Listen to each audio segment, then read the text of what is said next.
evening. Thank you so much for joining us. Treating those afflicted by drug addictions is life-saving work, but it takes money and treatment staff to make that happen. A lack of funding has presented one East Texas treatment facility with challenges in helping others, particularly when it comes to medically assisted recovery. KLTV's Michael Richardson spoke with Senecor. They say in some cases they've not been able to provide potentially life-saving medication.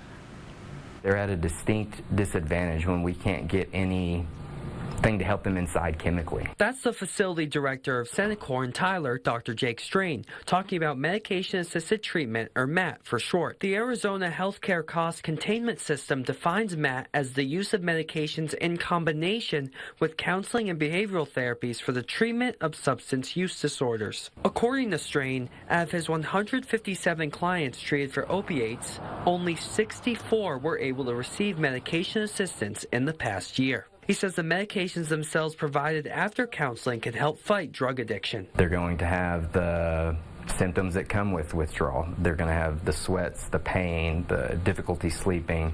So the medication that we give them, it decreases those symptoms. Dr. Strain has since been exhausting all avenues, including local government, for grant funding, so far without success. The lack of money comes at a time where, according to Senior Manager of Client Outreach at Senecor, Jason McLemore, the number of people seeking treatment has increased. We have 32 beds, and at any given time we have at least 16 to 18 people that are there on state funds. So as the number increases of people that are coming in with opioids, the number of people who need MAT services is also increasing. Strain says he will continue asking for money to treat clients via the MAT program. Michael Richardson, KLTV 7 News.